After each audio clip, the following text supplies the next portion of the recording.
Well, time for business lessons, and there's no better lesson that you can get than lesson from a person who's experienced, who has gone through something. So, joining us on set is Alex Liwali, who's the CEO and founder of Fundis, and of course, he'll be telling us briefly about his startup story and all the way where he is today, and whether indeed he's picked lessons and challenges that have taught him even more, on how best he can be able to go out there and make the best of his business. And of course, out of all these lessons, we certainly look forward to learn on how best we can as well work with our businesses to make the best out of them. Welcome aboard. Thank you very much. Thank you so much for finding time to be with us. I appreciate it. Of course, we start off with your story. How did you start up and why did you decide on, of course, Fundis?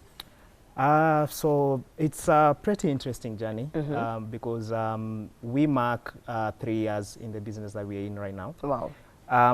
But pretty much where we started from was a need that we saw in the market.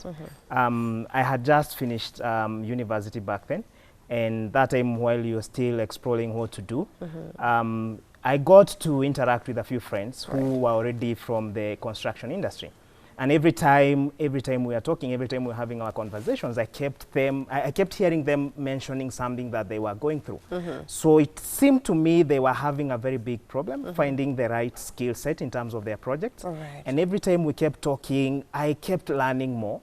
And at some point, I thought this could be very interesting. So if you try to look at the way the industry, especially around the construction industry, the way it works, people will always show up at any construction site and somebody will be telling you, I'm a mason, I'm a carpenter, but you really have no way of telling, are they truly who they say they are? In line of business, how have you been able to incorporate all these fundis and put them in one basket for the people to be able to access them? Yes.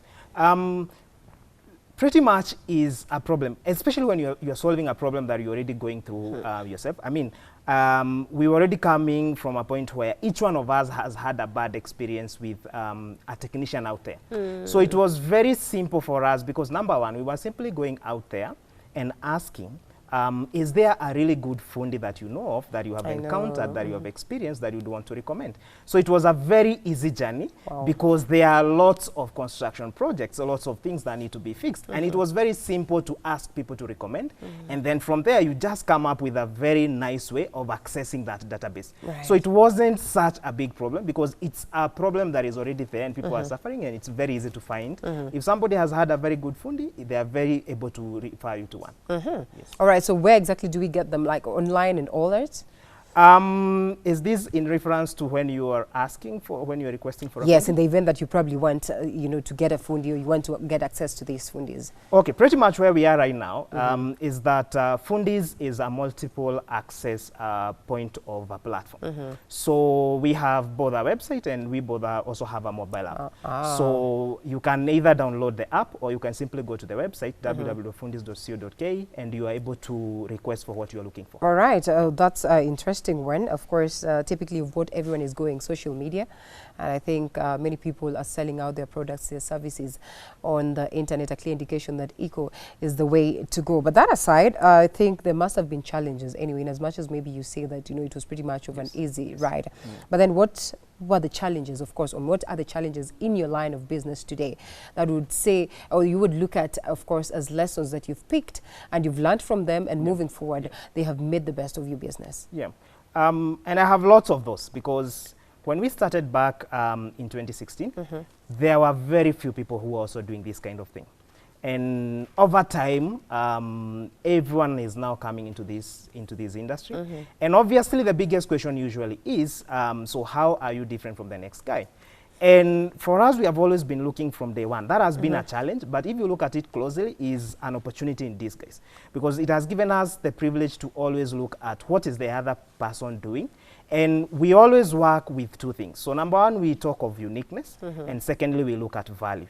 So for us, we have always been trying to build a business that combines uniqueness and value. So what's that one thing that would make you want to request for a fixer on our platform and not any other place? So the way we go about that is lots of added value services. So in terms of, you're not just getting a fundi. So when you're requesting for a fixer from our platform, Number one, we are guaranteeing you that we have already vetted this person. So we are not just sending a stranger to your doorstep.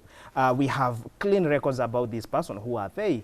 Where have they been before? Where have they worked? We are also guaranteeing you on every single job that we are getting done for you. We are giving you a 3 months warranty. So you don't have to worry about if this guy comes and fixes and then the same problem comes back again. Where do I get him? So it's this kind of added value that have enabled us to be able to build that uniqueness and value. And to deal with the challenges. So that would be the main challenge that you probably have gone through as an entity. So that aside, would certainly be looking at people out there who are watching, and they would be wondering today, where do I start up from? Where do I pick it up from? Especially, like you said, you know, right from campus. In fact, we'd love to know whether you're doing the same thing that you studied in campus. If not, then why? What informed the about turn move? And how confident were you while you were making this about turn? Well, I'll start with the second question in terms of whether I'm still doing the same thing that I studied in school. And of course not. I'm not doing the same thing. So in fact, in 100 lifetimes, this is something that I would have never thought. So in school, I did legal studies, which is pretty much preparing you for the legal background. Right. But on getting out there, there weren't as many opportunities and exciting opportunities and big problems that I would say I would feel needed to be solved right there and then. And how this now came about is when you start seeing a problem that is big enough, a problem that is, once you start solving it, it can keep generating more and more opportunities. Right. That's how now we came to it. Yeah. All right, so it's got nothing to do with your education. Someone out there would be thinking, okay, what then is the essence of me going to school and then again coming to do something different? They probably have the money, but they're struggling to find business that is in connection to what they studied in school. What would be your advice to such a person? I totally think that education is really okay. And in fact, my advice has always been, let's not say education is not important when you want to go and run, you know, start and set up and grow a business. Because business by itself is a skill. You actually need business skills. And the primary way that you can be able to acquire some of these skills for free is through schooling, is through education.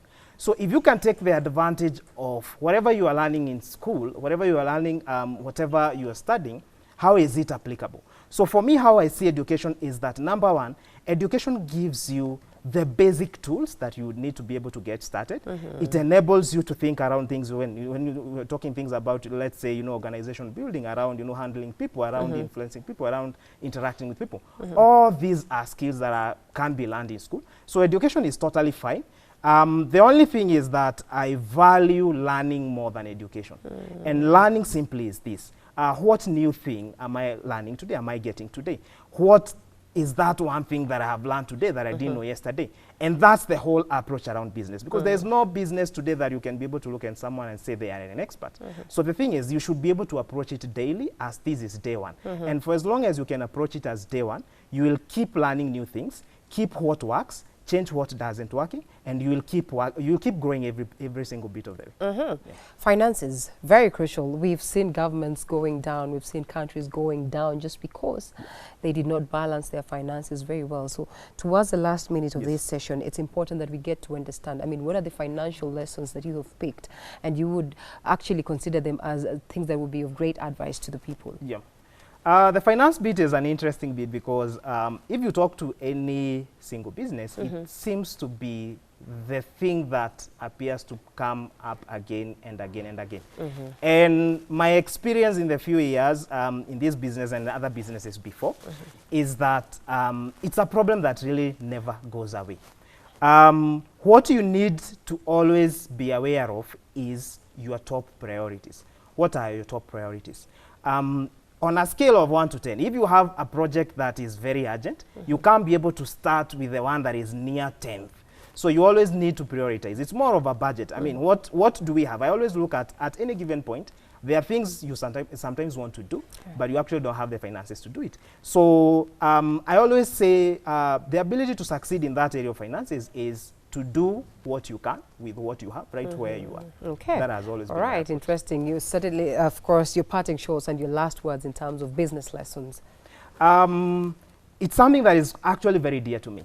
And it's something that I've always wanted to share as many times and with anyone that I come across, is that every moment in business only happens once. Okay. This is to say that if there is a business that you actually admire out there, don't go to copy exactly what they are doing. You simply need to look at what's working for them and what's not working for them, and figure out how do you do something different. That has always been my one thing that I always follow. All right, thank you so much, Alex Liwali, who's the founder of Fundis. It's been great having you. And once again, we're looking forward to have you some other time as we get together more information from you in line with business. I appreciate it. Thank you for Thank having me. you.